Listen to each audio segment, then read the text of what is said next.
د پښتو شو چینل ګرانو مینوالو سلامونه او نیکې هیلې مو ومنئ. جالب خبر، په هند کې یوې هندوې جوړې په مسجد کې واده کړی دی. د هند په ګجرات ایالت کې یوې هندوې جوړې په مسجد کې واده کړی دی چې ویډیو یې اوس د ټولنیزو رسنیو کارکوونکو او د هند د مسلمانانو غبرګونونه راپارولي دي. په هند کې د متعصبو سیاسي ډلو له امله او دغه هیواد کې د مسلمانانو اړوند د وروستۍ پریکړې له امله ګڼ جنجالونه راپیدا شوي دي چې د هند په سراسر کې هره ورځ ګڼ شمېر لاریونونه کیږي او د هند دولت په تعصب او له مسلمانانو سره په تبعیض چلند تورنیږي.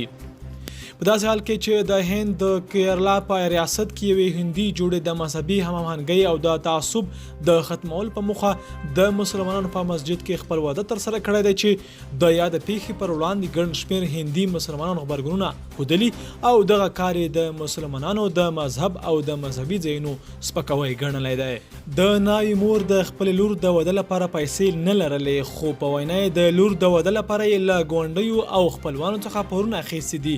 او لور ته یې پرې جهیز اخیستی دی.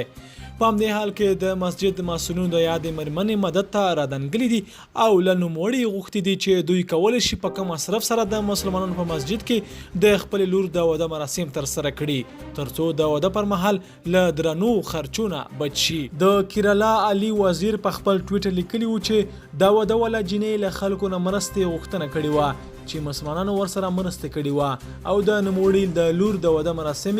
د چیرولي په جامع مسجد کې ترسره کړي دي چې له دې سره د دغې جوړې په واده کې کمه خرچه راغله او له درنو خرچونه وژغورل شول.